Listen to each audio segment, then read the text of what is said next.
This has been the most devastating tornado event in our state's history. Mayfield, Dawson Springs, Bowling Green, Campbellsville, places forever changed in moments.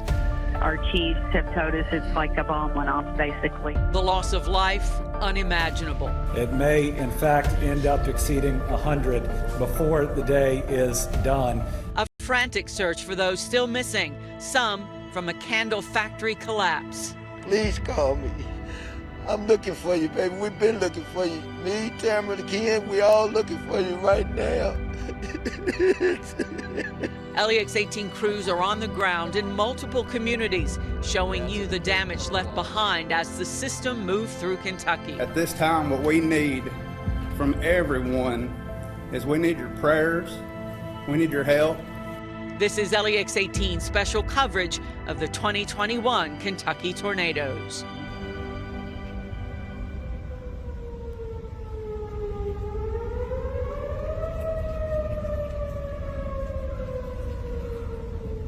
The sound of sirens pierced through the roaring winds in western Kentucky, trying to warn as many people as possible to take shelter from a storm that claimed dozens of lives and flattened communities. Today, President Joe Biden and his team spoke to the governors of all states affected, starting with the hardest hit, Kentucky. Governor Beshear and I started off the morning together, and he said, as I was watching on television while talking to him, like all of you have, and his comment was, it looks like a war zone, but worse. Jill and I pray, and I sincerely mean this, pray for those who've lost loved ones and for those who are uncertain of the fate of their loved ones. President Biden says the federal government and FEMA will do whatever it takes to help Kentuckians affected by the deadly storm. He said he plans to visit our state, but he's working with the governor to ensure his visit helps and does not hinder recovery efforts. Of all the cities hit hard by that tornado outbreak, Mayfield in Graves County has suffered the biggest loss of life. LEX 18's Lee Searcy is there tonight with a look at the damage and the continued search for survivors. As you can see, it's dark now. The temperatures are dropping, and much of Mayfield is still a disaster zone. In fact, you have to be careful every step you take because there is debris everywhere. This is downtown Mayfield at dusk, the damage and eerie silhouette of what used to be a thriving community decorated, ready for the holidays. But 24 hours later, it's a disaster zone with a choir of chainsaws everywhere you go. It's not the hometown 16-year-old Jemiah Coleman recognizes. It's like bricks on bricks on bricks, and then power lines everywhere. You can't even tell anything. No building or business spared, even the local police department. Volunteers boarded up windows, but across the street, Mayfield's stately, iconic courthouse is ripped apart, its roof gone.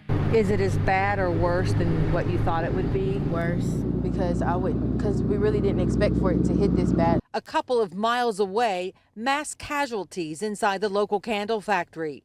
More than 100 workers were sheltered in place because of the tornado, only to be trapped and many of them killed when the roof collapsed. One man whose wife was working at the time pleaded for her to call and let him know she was safe. I want to find my wife. I want to find her. I hope she's still somewhere safe. I hope she's somewhere safe. And baby, please call me soon we get connected. Please call me. I'm looking for you, baby. We've been looking for you. Me, Tamara, Ken, we all looking for you right now. County and state officials say some people are still missing. So it's definitely way worse than what I expected. And I have to tell you, every street, every block you drive down around here, you see scenes like this, vehicles that are completely destroyed. I just can't put into words all the devastation here. Our own Nancy Cox has been in her hometown of Campbellsville all day long, and she joins us now with what she's been seeing there. The storm rolled into Taylor County just before 3:30. At that time of night when so many people could have been asleep, it's pretty remarkable only one person was killed. A woman in her 40s died when her mobile home was demolished. But just a few feet away at another mobile home, a young mom and dad made a discovery that can only be described as a miracle. Everything. They've lost their home. They've lost both of their vehicles. Everything they've worked for. Jerry Lynn Whaley doesn't live in Taylor County. She's picking through the debris of her sister's home, hoping to find something worth saving. We were able to salvage a lot of their Christmas presents that they don't know about, so that relieves a lot of stress from them because this was their first Christmas with all of them together. But the family already got everything they needed. Austin and Mariah Height, with 5-year-old Aiden and 17-month-old Maddox, waited up for the approaching storm, but waited too late to get out. This is it. This is all that's left. The tornado picked up the mobile home and tossed it across the driveway. Mariah was cut and badly bruised. My brother-in-law actually thought that my sister was dead whenever he heard her scream, that he thought that was the last scream that he was going to hear from her. Then the real terror. They said that the trailer just took off. They had dressers on them. My brother-in-law had to get them off of them, and then they came outside to look for their kids, and they were here in the driveway, just sitting there. Somehow the boys were blown out of the mobile home, but left with little more than scratches. My 5-year-old has nothing wrong with him, but my 1-year-old nephew has some knots on his head and some cuts on his neck. The Height family lost almost all their belongings, as did dozens of other families. Anthony Parker's wife and son almost made it to the cellar, but were hurt when a wall collapsed into the basement. Everything, as you can tell, it's gone. Their 2-story, 5-bedroom brick home virtually wiped away. It could be worse. I mean, everybody in the neighborhood that I'm aware of is still living and doing fine. So, I mean, that's more than you can ask for. I mean, you know, the Lord was looking over us all, that's for sure. So much gone, but so much more still to hold on to. So why not one more miracle? Jerry Lynn got a call that her nephew's cat had been found, also tossed around, but safe. And now back in the boys' arms to help heal their wounds and their hearts. Chaplain called me. You found me. Thank you so much. 70 homes were destroyed or suffered major damage in Taylor County. 12 people were taken to the hospital by ambulance, and many more were less seriously hurt. And now the focus turns to cleanup. In Taylor County, Nancy Cox, LEX 18 News. We're getting our first aerial view of the destruction in Bowling Green, where at least 11 people died. The National Weather Service says the damage is consistent with an EF3 tornado. We're told Warren County Public Schools will be closed on Monday and Tuesday. It's possible the tornado responsible for so much destruction was on the ground longer than any other in U.S. history. Chief Meteorologist Bill Meck shows us how that night unfolded. Thank you, Conroy. And again, watching these storms develop during the pre-dawn hours, it was incredible to see, and the power that nature was displaying. And unfortunately, the destruction and the tragedy that goes along with it. So we're taking you back to 1:40 in the morning. Mayfield's already been hit at this point. Parts of western Kentucky have already been seen. We're going to watch right now, storm coming in toward Bowling Green. So this is now on the southern flank of this whole thing. At that point, just about 2:25, you see the bright greens and bright reds next to each other. That is the tornado. That is a clear, easy way to see it here on the radar display. So again, that's a strong indication that you've got just powerful rotation going on there around Bowling Green. Of course, we saw an EF3 tornado come out of that. Well, that same cell then marched its way north of Glasgow by Horse Cave. And again, you're seeing those cylinders show up, those circles that are spinning. That indicates by our radar display that this is a powerful storm.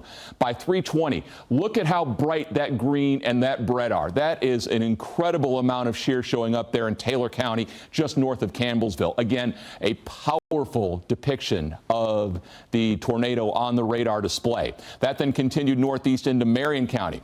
What you see here, that gray circle, this is one of the first times we've ever seen this on our radars. That's a tornado debris signature. What the radar is picking up at that point, debris has been lifted aloft and the radar sees it. And so again, as the system has already moved off to the east, up in the air behind it is the debris left over from that storm. So again, amazing stuff. So let's take you then from 3:40, and now we're looking more toward Perry County. not Perry County, Perryville and Danville. And again, you've got your tornado back here in Marion County. It may or may not have been on the ground for this entire trip. In fact, it was weakening as it moved into Boyle County. So here at 4:04, we have just had the storm crossing 127 there, right near the Lincoln and Boyle County line. Greens and reds, not as bright as they were back to the west. That indicates not as strong, but still you've got the couplet there. That's the storm that went by the airport there in Junction City, or near Junction City, the Boyle County Airport there, Stuart Powell Field. So that was that setup. Now we're going to take you on out farther to the west and watch what happens here with this incredible storm that developed. It really developed back here in Arkansas. This is going back to Friday evening, 8 o'clock. This is watching a shear swath develop. So again, you're seeing that pocket there of red. That is the tornadic storm. As it began in Arkansas, came across Tennessee and Missouri into Kentucky. So that's as it was hitting Mayfield. That system then continued moving along toward Greenville there in Muhlenberg County. Again, you're seeing that cell continue to maintain its strength and integrity. That continued then just south of Louisville, and eventually we saw that come across Franklin and Scott counties. That's why we had the tornado warnings issued in the pre-dawn hours. We had a little bit of a lull in the system, but still the shear continued all the way up into Harrison County. The new warnings were issued from that very same cell, Robertson and Mason counties. And as we went through the rest of the morning, you saw that the shear continued, which is why we had those warnings throughout the course of this morning.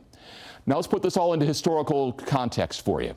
April 3rd, 1974, this super outbreak of tornadoes. In Kentucky, 27 tornadoes, there were 71 deaths. March 2nd, 2012, more recently, we refer to that as the West Liberty outbreak, but of course, Salyersville and East Bernstadt were also hit tremendously by those tornadoes. There were 19 tornadoes in Kentucky that day with 22 deaths recorded. The path length of that March 2nd tornado in West Liberty was 86 miles. It was the longest track tornado in the entire country that year. The Tri-State tornado, which up until today is considered to be the record, its path length 219 miles. Now, there are going to be surveys done. There's going to be studies done to see if today's tornado that hit Mayfield is going to end up surpassing the famous Tri-State tornado from nearly 100 years ago. That's the context and the history of what we saw this morning. Now for the look ahead at our weather, here's Emily Goodman. Thanks, Bill. And we are certainly continuing to think about and pray for our neighbors over in western Kentucky. And we're thankful that it wasn't quite so rough over here in our neck of the woods. And we definitely have some really good weather to come in the days ahead for some of those cleanup efforts and for those storm surveys to continue. Right now, MaxTrack Live Doppler still showing dry conditions.